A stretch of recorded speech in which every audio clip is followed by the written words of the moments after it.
Woo! Spider. Yeah, yeah, yeah, yeah, yeah, yeah, yeah. Ladies and gentlemen, boys and girls, welcome back to the channel. Today we're going to be rebooting the NC State Dynasty series, where basically we try to win a championship with my favorite team in college football, NC State, coming in with their best preseason AP Coaches Poll ranking of all time at number 13. Kind of sad, but still, this is probably going to be a historic year for NC State, or at least we hope so. So we're going to do a dynasty with them real quick and see how long it'll take us to win an NCAA championship. Of course, on NCAA 14. We tried this last year, it took a little too long. So without further ado, let's go ahead and meet the team. Now, before we get started, make sure to hit the like button and the subscribe button if you do enjoy NCAA 14 content or are an NC State fan, because we will be doing this series, so make sure you don't miss any episodes. Comment down below, leave me a comment, who is your favorite player on this NC State team. Now let's go ahead and get started looking at the quarterback position, where we have a Heisman hopeful, Devin Leary at quarterback, 95 overall pocket passer from New Jersey. And yeah, if he doesn't get hurt, this man is a legit Heisman contender this year for the NC State Wolfpack. His backup is Ben Finley, a redshirt freshman, 76 overall, younger brother of former NC State quarterback Ryan Finley.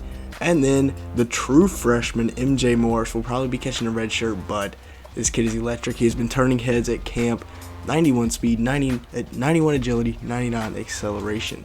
Now, taking a look at the running back position, this is probably the biggest position of need for NC State. Both Zonovan Knight and Ricky Person going to the NFL after last season. So Jordan Houston, the 5'10", 190-pound speed back, only 84 speed, but 97 agility, 97 acceleration, is going to be able to step up and take over the role. Demi Sumu, a redshirt freshman, will be his backup. True power pack, only 83 speed, but dude bowls over people. And then Michael Allen, in real life, the 4-star, has been very impressive at camp for the pack. So we'll see if he gets redshirted or if he will get some playing time. But those are the three backs tasked to replace probably one of the better running back rooms in NC State history.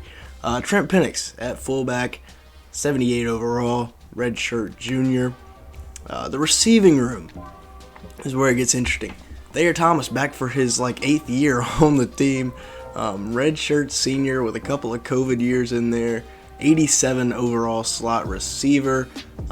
You also got Devin Carter, 6'3" possession receiver from Clayton, North Carolina, at 84 overall. And then Daryl Jones, a transfer in from Maryland. He has apparently been one of the best overall receivers for NC State at camp this year. Porter Rooks, a sophomore, primed for a breakout campaign, 82 overall. So I'm excited to see what he'll be able to do this year. Micah Crowell, a true freshman, actually I believe he should be a redshirt freshman, from North Carolina, 77 overall. Anthony Smith, 75 overall, sophomore. A lot of these young guys got great speed. Keon Lassane, a junior, pretty good speed on him as well. Same with Provolone, 73 overall. And then Julian Gray down here, 70 overall. One of the faster guys on the team, just doesn't have that top end speed, at least in the game. I think he does in real life. These young guys are pretty fast.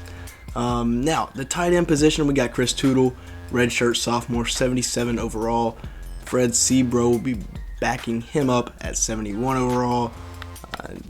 These are the two guys you'll see at tight end. Trent Penix also runs some tight end as well.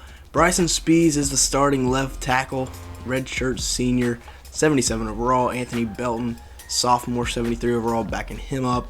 Dylan McMahon, I believe is how you pronounce it, 79 overall, redshirt sophomore. And then Chandler Zavala, he got his 7th year redshirt medical whatever waiver approved, so he'll be available to play for the Pack this year. At center, we got Grant Gibson, the leader of the offensive line, 92 overall senior. And then you got Ethan Lane and Thor Gentry, both freshmen behind him. Derek Eason, redshirt sophomore, starting at right guard, 74 overall, with Anthony Carter Jr. and Sean Hill behind him, both redshirt freshmen. So the offensive line is very young. Tim McKay, redshirt sophomore, 80 overall, and then Derek Eason and Jaleel Davis, both Eason's a redshirt sophomore, while Jaleel Davis, redshirt freshman, both there at right tackle. Now, at left end, we have Savion Jackson, a junior who I think is about to break out. I think he's about to break out. And then we got Ibrahim Khan. Actually, no, we do not have him.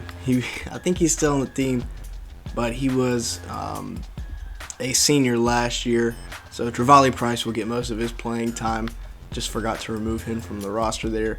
But Price, the redshirt freshman, 74 overall, will be the backup to Savion Jackson. Corey Durden, redshirt senior, transferred in from Florida State, 81 overall, starting at right end. DeJuan Thompson, I believe, is an edge rusher. And then Zion Reeves backing him up. CJ Clark, redshirt sophomore, is about to go on a tear this year. Only a 78 overall on this roster, though. Josh Harris, redshirt sophomore. And then Brandon Cleveland, the true freshman, 4-star. Davin Vann, a sophomore. So a very young defensive tackle room there. But this is where it gets good. The linebacking core, the best linebacking core in the country without a doubt. Peyton Wilson, 95 overall, redshirt junior. Behind him is Devin Betty, 79 overall sophomore. And then Jordan Poole, true freshman, 4-star recruit coming in from Charlotte, North Carolina. Isaiah Moore is the middle linebacker at 95 overall, backed up by Jalen Scott at 74 overall as a sophomore. And then Jalen Parker at 70 overall, redshirt freshman. Drake Thomas, right outside linebacker, 94 overall, with Torrin Wright, another 4-star linebacker behind him, and then Caden Fordham behind him, both freshmen. Shaheem Battle is about to make some people, or is about to introduce himself to some people, I should put it that way. 84 overall, redshirt sophomore cornerback. Derek Pitts, a senior corner as well. Both of these two guys will be our starting corners, with Tyler Baker-Williams at nickel. Cecil Powell will get some snaps, as well as Tayshawn Smith and Aiden White. Both Isaiah Crowell and Jackson Vick will probably redshirt. Tanner Ingle, playing at 1,000 miles an hour, leads the league in targeting. So hopefully they don't call too many targeting penalties in this game. 86 overall senior, Rakeem Ashford and Khalid Martin backing him up. And then Jakeem Harris at strong safety, the 82 overall junior. Cyrus Fagan, 76 overall senior. And then Josh Pierre-Louis and Devin Boykin backing him up. Chris Dunn is our kicker. And then Trenton Gill, I know he was a senior last year. He's in the NFL now, Punter University. But he is back for his 6th year. So there's the roster.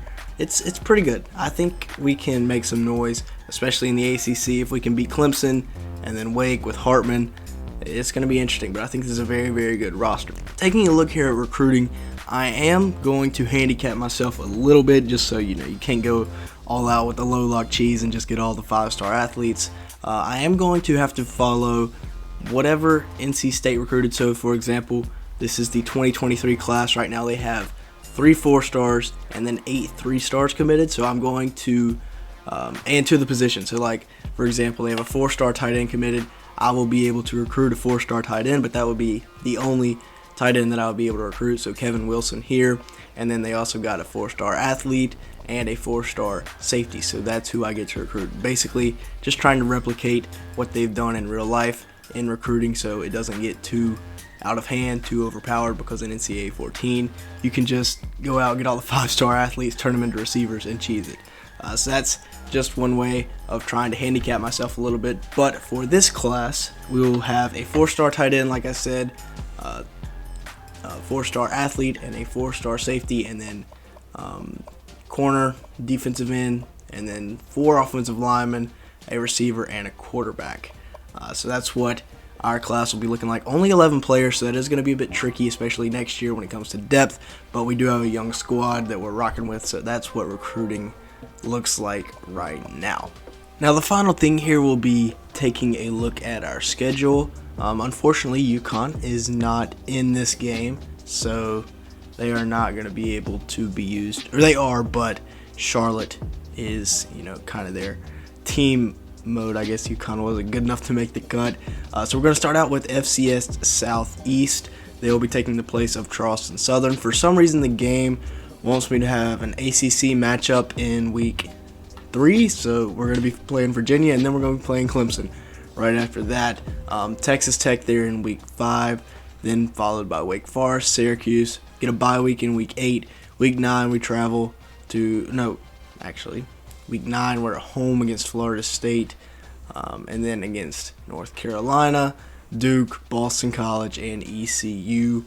So playing a lot of rivals there in the back half, closing out with Malik Cunningham and Louisville. And then hopefully we get to the conference championship. So that's what the schedule is looking like this year.